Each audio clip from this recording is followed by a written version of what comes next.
I was born and raised Catholic, and if you were also raised Catholic, then you know that Lucifer, a fallen angel named Samuel, became the devil after a failed rebellion against his father God, and was sent to hell to rule as its new leader. Lucifer said to hold a grudge against his father and banishing him and his mother for not stopping it. In short, there's a war between God and the devil for our souls. Sure, it's a way to scare people into doing the right thing, but when it's beaten into you at such a young age, it means that despite not believing in any of it for literally decades now, there's still this irrational fear in the back of my mind that you shouldn't around with demonic stuff. A fear that the Exorcist Legion VR taps into pretty much constantly.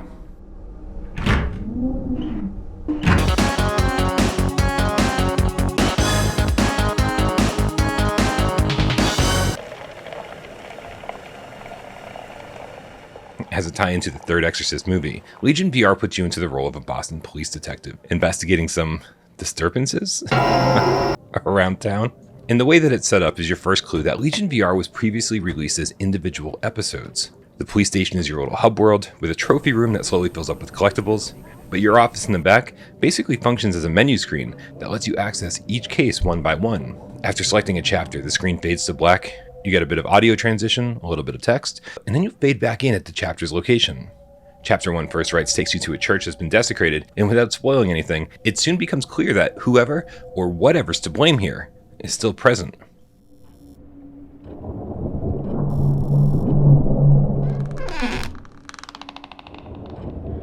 Chapter 1's a bit of a tutorial as you explore the church and collect the various items for your Exorcist kit. Yeah, no guns here. You're a detective with an exorcism kit. There's a crucifix that'll protect you from bigger threats, plus salt spray, an oil lamp, and holy water that you'll figure out uses for as you go. Now, I'm glad this stuff is here. It makes The Exorcist feel pretty unique in the horror genre. But the use case for each feels pretty specific, and figuring out that you even need to use something from the Exorcism kit is all very trial and error, I guess. Thankfully though, the controls are infinitely better than they were on PSVR1, mostly because we now have analog sticks to make walking around easier. But cycling through the inventory to check your notebook, use your cell phone, or change some gameplay settings is still anything but intuitive. It's not a big deal though, with a little practice you'll get the hang of it.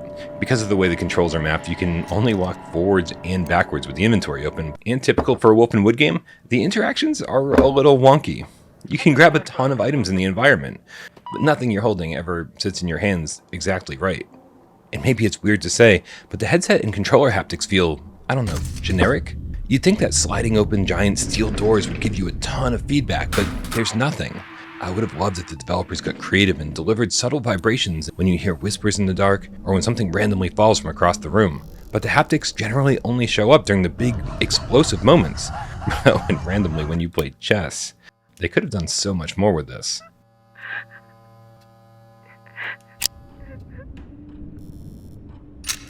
Now, starting in the church is an interesting way to kick things off because playing Chapter 1 without taking your time or discovering any secrets will only take about 3 or 4 minutes. And back in 2018, it made me wonder, is this what the Exorcist Legion VR is? 5 super confined areas that are only a few minutes each? Well, fortunately, the answer, for the most part, is no. In fact, episode 1 is the shortest and most confined by far, and there are probably secrets that you missed your first time through, with each subsequent episode being longer than the last, and each one featuring enough puzzles, secrets, and scares to make playing them feel worthwhile.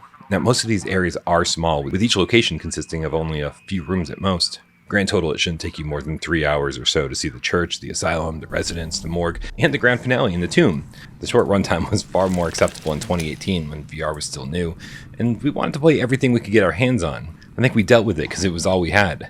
In 2024, well, it's less acceptable, especially with a $30 price tag and lack of any upgrade path from the PSVR1 version. But there is a little bit of replay value in going back to completing all the bonus objectives and getting the relatively easy platinum trophy.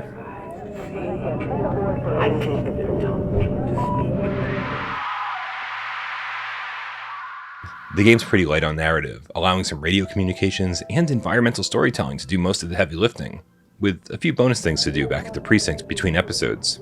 It gets the job done, but let's face facts. If you're here for the scares. And that's honestly where the Exorcist VR shines brightest. Though I do admit that over the last 6 years, I've played through this game 4 or 5 times, so it's not nearly as impactful for me as it once was. And honestly, now that I've played Madison VR, nothing's as impactful as it once was. But if this is your first time going on this adventure, good luck. The demonic infestations can be subtle or more often overt, and there's some truly terrifying stuff here. As with most horror games, the audio design really needs to be congratulated here for contributing to the overall sense of dread. Music and sound effect cues hit at just the right time and really accentuate what's going on around you. If this is your first time playing through The Exorcist, make sure you have a good pair of headphones on so that everything hits as hard as it should.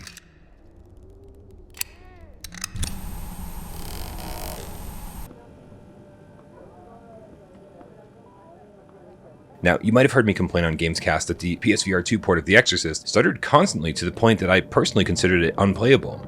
That's true, it was. But luckily, port studio VR Monkey heard my complaints, got in there, and made everything silky smooth. This is how The Exorcist Legion VR was meant to be played. In fact, the PSVR2 version of The Exorcist should be the best version out there, running at a native 90 frames per second.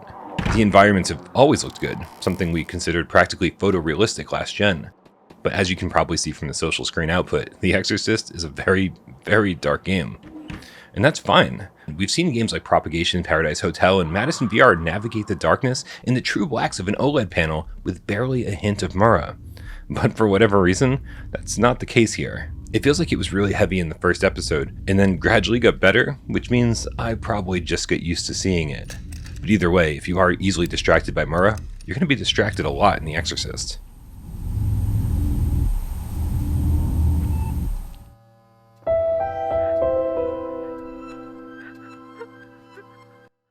The Exorcist Legion VR originally came to PSVR1 mid-2018. Think about that. By that time, we'd already snuck around the Baker estate, avoiding Jack, and fought the Molded in Resident Evil 7. We'd performed seances in Paranormal Activity, and even traveled to the other side in Don't Knock Twice. And somehow, The Exorcist Legion VR still managed to deliver the scares. It's better than it's ever been on PSVR2, and despite a serious lack of content by 2024 standards, you should definitely grab it for the scares when it goes on sale.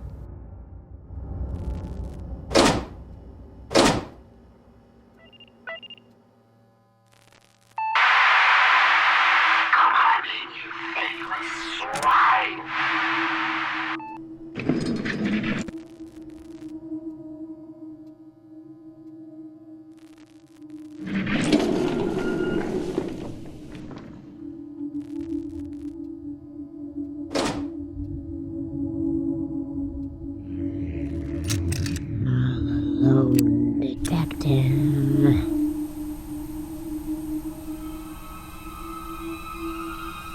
Do you know what you're going to do?